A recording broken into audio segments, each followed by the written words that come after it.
Hi friends, welcome to Pratap Jit. Redmi Note 9 Pro നമ്മൾ കുറച്ച് നാളായിട്ട് യൂസ് ചെയ്തുകൊണ്ടിരിക്കുകയാണ്. അപ്പോൾ ഇത്രയും നാളത്തെ യൂസിന്റെ അവസാനം നമ്മൾ battery charging, draining test, heating test എല്ലാ ടെസ്റ്റുകളും നടത്തി കഴിയുമ്പോൾ ഈ ഒരു ഫോൺ എങ്ങനെയുണ്ട്? ഇത്രയും നാളത്തെ യൂസിൽ നിന്ന് ഒരു നല്ല ഫോൺ തന്നെയാണ്. അതിന്റെ ഗുണങ്ങളായിട്ട് ഉള്ള കാര്യങ്ങൾ എന്തൊക്കെയാണ്? ഈ ഒരു പ്രൈസിന് ഇത് വർത്താണ്?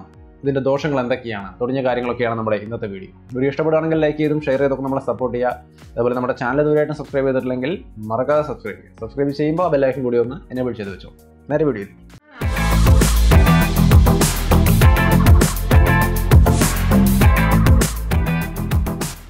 ഹായ്, അപ്പോൾ ഫോണിൻ്റെ പ്രധാനപ്പെട്ട സ്പെസിഫിക്കേഷൻ ഓൾറെഡി നിങ്ങൾക്ക് ഓൺ സ്ക്രീനിൽ കാണാം. അപ്പോൾ ഞാൻ അത് കൂടുതൽ അങ്ങോട്ട് വിശദീകരിക്കുന്നില്ല. മെയിനായിട്ടുള്ള കാര്യങ്ങളൊക്കെ നമുക്ക് വന്നു കഴിഞ്ഞാൽ ഇതിൻ്റെ ഡിസൈൻ. ആദ്യമായിട്ട് എനിക്ക് ഏറ്റവും ഈ ഫോണിൽ ഇഷ്ടപ്പെട്ട ഒരു കാര്യം ഇതിൻ്റെ ഡിസൈനാണ്. നല്ലൊരു പക്ക പ്രീമിയം ഫോണിൻ്റെ ലുക്കുള്ള ഒരു ഫോണാണ് Redmi Note 9 Pro. ഈ ഒരു മിഡ് റേഞ്ചിൽ നമുക്ക് ഇതുവരെ കിട്ടിയിട്ടുള്ള ഏറ്റവും നല്ല ലുക്കുള്ള ഒരു ഡിവൈസ് ആയിരിക്കും Redmi Note 9 Pro എന്നുള്ളതാണ് എൻ്റെ ഒരു ഫസ്റ്റ് ഒപ്പീനിയൻ ഈ ഫോണിനെ കുറിച്ച്. അപ്പം തന്നെ ഈ ഒരു ഡിസൈൻ ഫ്രണ്ടും ബാക്കും ഒക്കെ Gorilla Glass 5ന്റെ പ്രൊട്ടക്റ്റഡ് ആണ്. അത് നമുക്ക് കാണാനുണ്ട്. യാതൊരു സ്ക്രാച്ചോ കാര്യങ്ങളൊന്നും വരുന്നില്ല. നല്ല ഡീസൻ്റ് ആയ ബിൽറ്റ് ക്വാളിറ്റിയാണ് ഈ ഒരു ഫോണിനുള്ളത്. നമ്മുടെ യൂസിലും നല്ലൊരു ഇൻഹാൻഡ് ഫീലും കാര്യങ്ങളൊക്കെ കിട്ടുന്നുണ്ട്. സോ മൊത്തത്തിൽ നല്ലൊരു യൂസർ ഫ്രണ്ട്ലി ആയ ഒരു നല്ല ഫോണാണ്. പക്ഷേ ഇതിന് വലുതാണ്. 6.67 ഇഞ്ച് വരുന്നൊരു വലുപ്പം. സ്വല്പം വെയിറ്റും കൂടുതലാണ്. 5000 mAh ബാറ്ററിയും ഗ്ലാസ് ഡിസൈനോ കൺസിഡർ ചെയ്യുമ്പോൾ ആ വെയിറ്റ് 250 ഗ്രാം എന്ന് പറയുന്ന വെയിറ്റ് ഒരു ഓവർ വെയിറ്റ് ആയിട്ട് കണക്കാക്കേണ്ട ആവശ്യമില്ല. എങ്കിലും ഒരു ഫോണിന് 250 ഗ്രാം എന്ന വെയിറ്റ് പറയുമ്പോൾ ഒരു ഇച്ചിരി കൂടുതലാണ്. 200 ഗ്രാം ഒക്കെ ആണെങ്കിൽ ഓക്കെ ആയിരുന്നു. അതിന് താഴെയൊക്കെ ആണെങ്കിൽ ഒരു നല്ല വെയിറ്റ് എന്ന് പറയാം. 250 എന്ന് പറയുന്നത് ഇച്ചിരി കൂടുതലാണ്. പക്ഷേ ഈ കാര്യങ്ങൾ കൺസിഡർ ചെയ്യുമ്പോൾ അത് ഓക്കെയാണ്. അതിന് വലിയൊരു നെഗറ്റീവ് പറയാനില്ല. പക്ഷേ ഇത്തിരി 20:9 ഇത്തിരി നീളം കൂടിയ ആസ്പെക്ട് റേഷ്യോ ആയതുകൊണ്ട് കയ്യിൽ പിടിക്കാനൊന്നും യാതൊരു ബുദ്ധിമുട്ടുമില്ല. മൊത്തത്തിൽ ഇതിൻ്റെ ഒരു യൂസേജിൽ നമുക്ക് കംഫർട്ടബിൾ ആണ് ഈ ഒരു ഫോൺ. ഇനി ഇതിൻ്റെ മറ്റുള്ള കാര്യങ്ങൾ നോക്കിക്കഴിഞ്ഞാൽ ഇത് ഇത്തിരി P2I കോട്ടിംഗ് ഒക്കെ ഉള്ളൊരു സ്പ്ലാഷ് പ്രൂഫാണ്. ഇത്തിരി വെള്ളമൊക്കെ തെറിച്ചാലും പെട്ടെന്ന് വെള്ളം കയറില്ല എന്നുള്ള ഗുണമൊക്കെ ഉണ്ട് ഈ ഒരു ഫോണിന്. അതേപോലെ ഇതിൻ്റെ ഡിസൈനിൽ നമുക്ക് IR സെൻസറും കാര്യങ്ങളൊക്കെ മുകളിലുണ്ട്. അപ്പോൾ TV റിമോട്ടായിട്ട് കൺട്രോൾ ചെയ്യാനുള്ള സൗകര്യമൊക്കെ ഉണ്ട്. സൈഡ് മൗണ്ടഡ് ഫിംഗർ സെൻസർ വളരെ ഫാസ്റ്റായിട്ട് തന്നെ വർക്ക് ചെയ്യുന്നുണ്ട്. യാതൊരു ഇഷ്യൂസും അതിൻ്റെ യൂസേജിൽ വരുന്നില്ല. ഫേസ് അൺലോക്കും വളരെ ഫാസ്റ്റായിട്ട് തന്നെ വർക്ക് ചെയ്യുന്നുണ്ട്. അതും വളരെ കൺവീനിയൻ്റ് ആയിട്ട്. അപ്പോൾ യാതൊരുവിധ ഇഷ്യൂസും ഇതിൻ്റെ ഈ പറഞ്ഞ മെയിൻ ഡിസൈനിൻ്റെ ഭാഗത്തോ ഫിംഗർ പ്രിൻറ്റ് സെൻസറിൻ്റെ ഭാഗത്തോ ഒന്നും യാതൊരു ഇഷ്യൂസും ഇല്ല. ഡിസ്പ്ലേ 6.67 ആണെന്ന് ഞാൻ പറഞ്ഞു. അപ്പോൾ ആ ഒരു ഡിസ്പ്ലേ സൈസ് നോക്കിയാൽ LCD ഡിസ്പ്ലേ ആണ്. പഞ്ച് ഹോൾ നിങ്ങൾക്ക് ഇവിടെ കാണാവുന്ന പോലെ സെൻറ്റർ അല്ലാണ്ട് പഞ്ച് ഹോളാണ്. അതുകൊണ്ട് നമുക്ക് ആ ഒരു പഞ്ച് ഹോളോടെ ഇരിക്കുന്നതുകൊണ്ട് നമുക്ക് വലിയ ഡിസ്റ്റർബൻസ് ഒന്നുമില്ല. ഗെയിം കളിക്കുമ്പോഴായാലും സിനിമ കാണുമ്പോഴായാലും എനിക്കത് വലിയ ഡിസ്റ്റർബൻസ് ആയിട്ട് ഇതുവരെ ഫീൽ ചെയ്തില്ല. ഒരു നല്ല ഡിസൈനായിട്ട് തന്നെയാണ് ഫ്രണ്ട് ഡിസൈൻ എനിക്ക് ഫീൽ ചെയ്യുന്നത്. ഇതിൻ്റെ ചിഹ്നം കാര്യങ്ങളൊക്കെ നോക്കിയാലും ഒരു ഫുൾ സ്ക്രീൻ എക്സ്പീരിയൻസ് നമുക്ക് കിട്ടുന്നുണ്ട്. ഡിസ്പ്ലേ LCD ഡിസ്പ്ലേ ആണ്, AMOLED ഒന്നുമില്ല. പക്ഷേ എങ്കിലും ഉള്ള ഡിസ്പ്ലേ എന്തായാലും നല്ല ക്വാളിറ്റിയാണ്. പറയത്തക്ക ഇഷ്യൂസ് ഒന്നുമില്ല. അപ്പോൾ ഇതാണ് ഇതിൻ്റെ ഡിസൈനും ഡിസ്പ്ലേയും ഒക്കെ. ഓട്ടോ ബ്രൈറ്റ്നസ്സും കാര്യങ്ങളൊക്കെ നന്നായിട്ട് വർക്ക് ചെയ്യുന്നുണ്ട്. സൺലൈറ്റ് വിസിബിലിറ്റിയിലും പ്രശ്നങ്ങളൊന്നുമില്ല. മൊത്തത്തിൽ ഇതിൻ്റെ ഡിസ്പ്ലേയും നല്ല കണ്ടീഷനാണ്. കോൾ ക്വാളിറ്റി, സൗണ്ട് ക്വാളിറ്റി ഒക്കെ നോക്കിക്കഴിഞ്ഞാൽ യാതൊരു ഇഷ്യൂസും പറയത്തക്കതായിട്ടില്ല. നല്ല അത്യാവശ്യം നല്ല കോൾ ക്വാളിറ്റി ഉണ്ട്. സൗണ്ട് ക്വാളിറ്റി നമുക്ക് സാധാരണ Xiaomi ഡിവൈസുകളിൽ കാണുന്ന ഒരു സൗണ്ട് ക്വാളിറ്റി, ആ ഒരു ക്വാളിറ്റി ഇതിനകത്ത് കിട്ടുന്നുണ്ട്. അവിടെയും പറയത്തക്ക ഇഷ്യൂസ് ഒന്നുമില്ല. ലൗഡ് സ്പീക്കറൊക്കെ സഫീഷ്യൻ്റ്ലി ലൗഡാണ്. യാതൊരുവിധ ഇഷ്യൂസും ഇല്ല. അത്യാവശ്യം ലൗഡ്നെസ് കൂടിയ ഒരു ലൗഡ്നെസ് തന്നെയുണ്ട്. സൗണ്ട് ഡിസ്ട്രോക്ഷനും കാര്യങ്ങളൊന്നുമില്ല. ഒരു ഓവറോൾ നല്ല ക്വാളിറ്റി ഇതിൻ്റെ സൗണ്ടിൻ്റെ ഡിപ്പാർട്ട്മെൻറ്റ് സ്പീക്കർ ആയാലും ഹെഡ്ഫോണിലേക്ക് ആയാലും ഒക്കെ നമുക്ക് കിട്ടുന്നുണ്ട്. So overall call and sound quality very good എന്ന് തന്നെ പറയാം. മറ്റ് സെൻസറുകളൊക്കെ ഓട്ടോ ബ്രൈറ്റ്നസ് സെൻസറും പ്രോക്സിമിറ്റി സെൻസറും ഒക്കെ വളരെ ഡീസൻ്റ് ആയിട്ട് വർക്ക് ചെയ്യുന്നുണ്ട്. പിന്നെ ഇതിൻ്റെ GPS-ൻ്റെ കാര്യം നമുക്കറിയാം. നാവിക് സപ്പോർട്ടൊക്കെ ഉള്ള ഒരു ഫോണാണ്. അപ്പോൾ അത് നമ്മൾ ഇപ്പോൾ യൂസ് ചെയ്ത് ചെറിയൊരു ലൊക്കേഷനൊക്കെ നമുക്ക് പോകാൻ പറ്റുള്ളൂ. നമുക്കറിയാമല്ലോ, കോവിഡുമായിട്ട് ബന്ധപ്പെട്ട് നമുക്കിപ്പോൾ ലോക്ക്ഡൗൺ ആണ്. എന്തായാലും അഗ്രസീവായിട്ട് ലോങ് റേഞ്ചൊന്നും പോകാൻ സാധിച്ചിട്ടില്ല. എങ്കിലും ഉള്ള ഒരു ചെറിയ റേഞ്ചൊക്കെ പോയതെന്ന് വളരെ സർപ്രൈസിംഗ് ആയിട്ട് വളരെ ആക്യുറേറ്റ് തന്നെ നമുക്ക് ഇതിൻ്റെ കാര്യങ്ങൾ കാണാൻ സാധിക്കുന്നുണ്ട്. അപ്പോൾ GPS-ന് പകരം വന്നിരിക്കുന്ന നാവിക് അടിപൊളിയാണെന്നാണ് എനിക്ക് തോന്നുന്നത്. എന്തായാലും വരും ദിവസങ്ങളിൽ കൂടുതലായിട്ട് യൂസ് ചെയ്യുമ്പോൾ അതിനെക്കുറിച്ച് കൂടുതൽ വിശദമായിട്ട് നമുക്കറിയാം. നമുക്കല്ല, എടുക്കുന്ന എല്ലാവരും തന്നെ നിങ്ങളുടെ എക്സ്പീരിയൻസ് എന്തായാലും ഷെയർ ചെയ്യാം. ഗൂഗിൾ മാപ്പിലൊക്കെ ഇതൊക്കെ എങ്ങനെ വർക്ക് ചെയ്യുന്നു എന്നുള്ള കാര്യം കൂടുതലായിട്ടുള്ള എക്സ്പീരിയൻസ് ഞാൻ വരും ദിവസങ്ങളിൽ ഷെയർ ചെയ്യാം. ഇനി ഇതിൻ്റെ പെർഫോമൻസിൻ്റെ കാര്യത്തിലേക്ക് വന്നു കഴിഞ്ഞാൽ നമ്മുടെ കയ്യിലിരിക്കുന്നത് 4GB RAM വേരിയൻ്റ് ആണ്. നമ്മുടെ തവണ 6GB അല്ല എടുത്തിരിക്കുന്നത്, 4GB ആണ്. 13,000 രൂപയുടെ ഫോണാണ് എടുത്തിരിക്കുന്നത്. അപ്പോൾ ഇതിൻ്റെ പെർഫോമൻസിനകത്ത് നോർമൽ യൂസിനകത്ത് വലിയ ഇഷ്യൂസ് ഒന്നുമില്ല. വളരെ നൈസായിട്ട് തന്നെ വർക്ക് ചെയ്യും. ഗെയിമിങ്ങിനകത്തും പ്രശ്നങ്ങളൊന്നുമില്ല. പക്ഷേ നിങ്ങൾ 6GB RAM എടുക്കുകയാണെങ്കിൽ കുറച്ചുകൂടി നല്ലൊരു പെർഫോമൻസ് കിട്ടുമെന്നാണ് തോന്നുന്നത്. കാരണം ഇതിനകത്ത് ഇപ്പോൾ എനിക്ക് ഒരു ഗെയിം കളിക്കുമ്പോൾ സ്മൂത്ത് ആൾട്ടർ, PUBGയുടെ കാര്യം പറയുകയാണെങ്കിൽ സ്മൂത്ത് ആൾട്ടറായിട്ട് കളിക്കുമ്പോൾ സ്മൂത്തായിട്ട് കളിക്കാൻ പ്രശ്നമൊന്നുമില്ല. ഒരു HD ഹൈ ഗ്രാഫിക്സ്, HDR ഒന്നും അവൈലബിൾ അല്ല.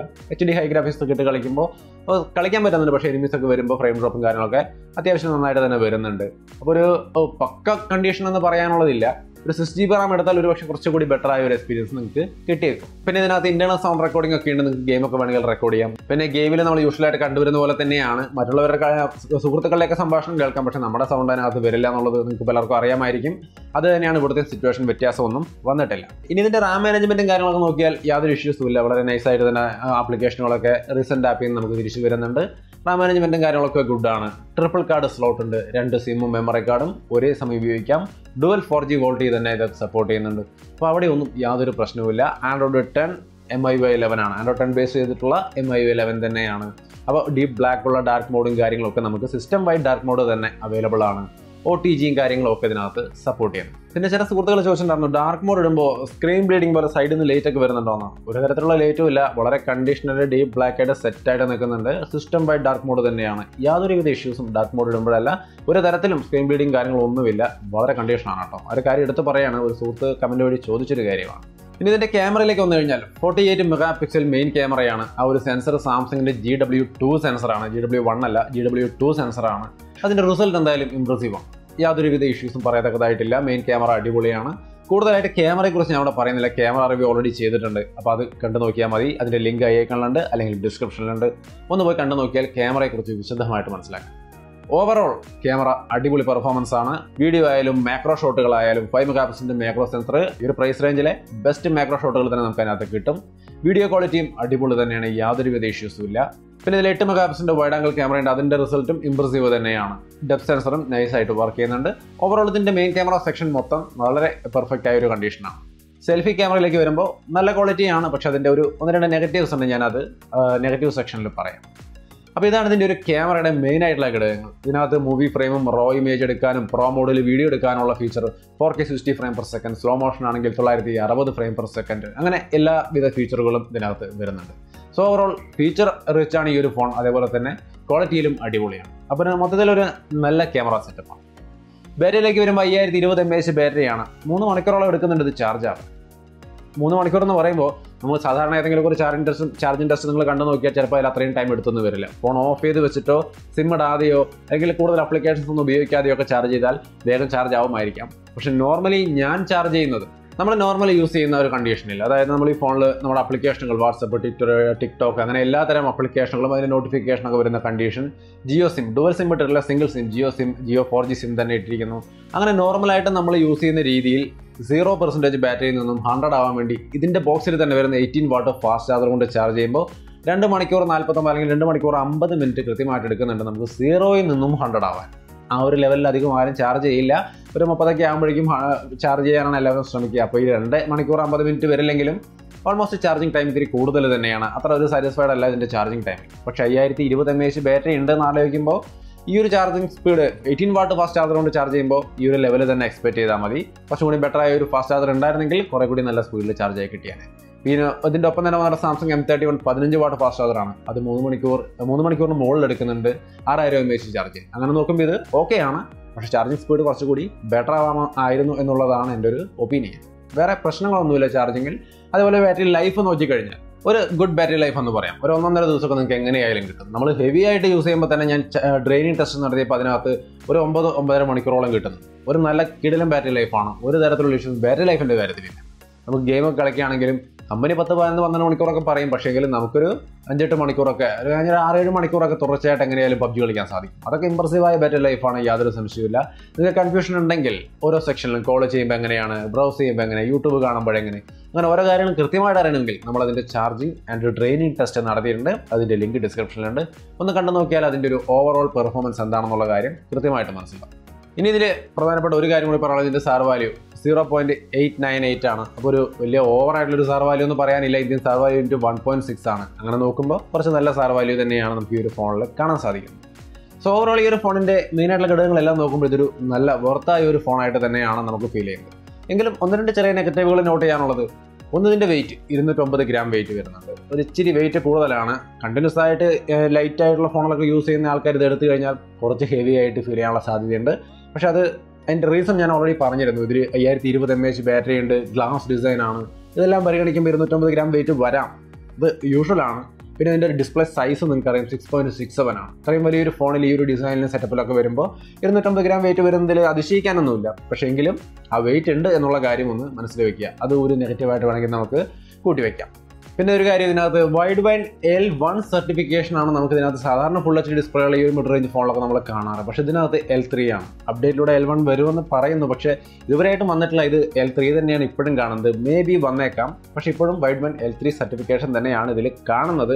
അത് ഒരു ചെറിയ നെഗറ്റീവായിട്ട് എനിക്ക് തോന്നുന്നുണ്ട്. പക്ഷേ അപ്ഡേറ്റ് ചെയ്ത് L1 വരികയാണെങ്കിൽ തീർച്ചയായിട്ടും നല്ല ഓപ്ഷനായിട്ട് മാറിയേക്കാം. ഇനി ഇതിൻ്റെ ക്യാമറയുടെ കാര്യത്തിലാണ് ഒരു നെഗറ്റീവ്. ഇതിൻ്റെ സെൽഫി ക്യാമറ ഇത്ര നാളായിട്ടും അത് പെർഫെക്റ്റ് ആയിട്ട് ഫിക്സ് ചെയ്തിട്ടില്ല. നോർമലി നമ്മളിങ്ങനെ ഒരു ഷർട്ടൊക്കെ ഇട്ട് നിന്ന് ഫോട്ടോ എടുക്കുമ്പോൾ പ്രശ്നമില്ല. പക്ഷേ ലൈറ്റ് കളർ ഡ്രസ്സാണ് നിങ്ങൾ ഇടുന്നതെങ്കിൽ ഉറപ്പായിട്ടും നല്ല ഹാർഷ് ലൈറ്റുള്ള സിറ്റുവേഷനിലേക്ക് നിങ്ങൾ വന്നു കഴിഞ്ഞാൽ നമുക്ക് ആ ഒരു ഷർട്ടിൻ്റെ പല ഏരിയകളും ഹാർഷ് ലൈറ്റ് വീഴുന്ന പല ഏരിയകളും നമുക്ക് ബ്ലോൺ ഔട്ടായി പോകുന്നതായിട്ട് നമുക്ക് കാണാം. അതായത് ഫുൾ വൈറ്റ് ആയിട്ട് മാറും. ശരിക്കും ആ ഷർട്ടിൻ്റെ ഒരു കളറും കാര്യങ്ങളും നമുക്ക് കിട്ടില്ല. ഇവിടെ മറ്റ് പല ഫോണുകൾ Realme 6 സാംസങ്ങിൻ്റെ M31 ഒക്കെ ഉണ്ട്. അതിലൊന്നും ഈ ഒരു പ്രശ്നമില്ല. റെഡ്മിയുടെ തന്നെ മുൻപത്തെ ഫോണിലും ഈ പ്രശ്നമില്ല. ഈ ഒരു ഫോണിൽ മാത്രമാണ് ഈ ഒരു ഇഷ്യൂ. ലൈറ്റ് ഡ്രസ്സ് ഇട്ടുകൊണ്ട് ഫോട്ടോ എടുക്കുമ്പോൾ നമുക്ക് ഫീൽ ചെയ്യുന്നത്. നോർമലി ഡാർക്ക് കളർ ഡ്രസ്സൊക്കെ ആണെങ്കിൽ നമുക്ക് ആ ഇഷ്യൂ വരില്ല.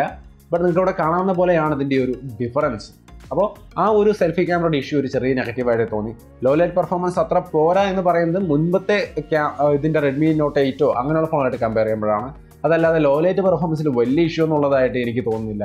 നിങ്ങളിവിടെ കാണുന്ന പോലെയൊക്കെയാണ് അതിൻ്റെ ഒരു റിസൾട്ട്. വിശദമായിട്ട് മനസ്സിലാക്കാൻ അതിൻ്റെ ക്യാമറ റിവ്യൂ എന്തായാലും ഒന്ന് കണ്ടു നോക്കിയോളൂ. അതിൻ്റെ ലിങ്ക് ഡിസ്ക്രിപ്ഷനിലുണ്ട്. അപ്പോൾ ഇത്രയുമാണ് ഇതിൻ്റെ പ്രധാനപ്പെട്ട 1-2 നെഗറ്റീവായിട്ട് പറയാനുള്ളൂ. അല്ലാതെ കാര്യമായൊരു നെഗറ്റീവ് ഒന്നും പറയാനില്ല. കമ്പയർ ചെയ്ത് നോക്കുമ്പോൾ ഒരു പക്ഷേ നിങ്ങൾ മറ്റ് പല ഫോണുകളും ഇതിനേക്കാൾ ബെറ്റർ ആയിട്ടൊക്കെ വന്നേക്കാം. പക്ഷേ എങ്കിലും ഈ ഒരു ഫോണിൻ്റെ കാര്യം നോക്കിക്കഴിഞ്ഞാൽ Redmi Note 9 Pro എടുക്കാൻ പോകുന്നവരെ സംബന്ധിച്ച് മോശമൊന്നുമല്ല, നല്ല എക്സ്പീരിയൻസ് തന്നെയാണ്.